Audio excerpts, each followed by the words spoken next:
আসসালামু আলাইকুম ওয়ারহমতুল্লাহ। গভীর রাত, উত্তাল উত্তর আটলান্টিক, আর ঠিক সেই অন্ধকারেই বিশ্ব রাজনীতির মানচিত্রে আরেকটি আগুন জ্বলে উঠল। মুখোমুখি রাশিয়া ও যুক্তরাষ্ট্র। প্রশ্ন একটাই, এটা কি শুধু একটি জাহাজ নাকি যুদ্ধের সংকেত? বুধবার উত্তর আটলান্টিক মহাসাগরে নাটকীয় সামরিক অভিযানে রাশিয়ার পতাকাবাহী একটি তেলবাহী ট্যাঙ্কার জব্দ করেছে যুক্তরাষ্ট্র।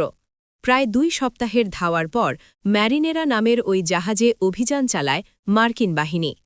মার্কিন বিচার বিভাগ, হোমল্যান্ড সিকিউরিটি ও প্রতিরক্ষা দপ্তরের সমন্বিত অভিযানে জাহাজটি জব্দ করা হয়েছে বলে নিশ্চিত করে ওয়াশিংটন। অভিযোগ, ইরান থেকে ভেনেজুয়েলার উদ্দেশ্যে নিষেধাজ্ঞা ভেঙে তেল পরিবহন করছিল ট্যাঙ্কারটি। মার্কিন যুদ্ধমন্ত্রী পিট হেক্সে স্পষ্ট ভাষায় হুঁশিয়ারি দিয়ে বলেন, ভেনেজুয়েলার তেল অবরোধ বিশ্বজুড়েই কার্যকর থাকবে। এই বক্তব্যে পরিস্থিতি আরও বিস্ফোরক হয়ে ওঠে। চীন ইতোমধ্যেই ঘটনাটিকে বৈশ্বিক জ্বালানি নিরাপত্তার জন্য হুমকি বলে আখ্যা দিয়েছে।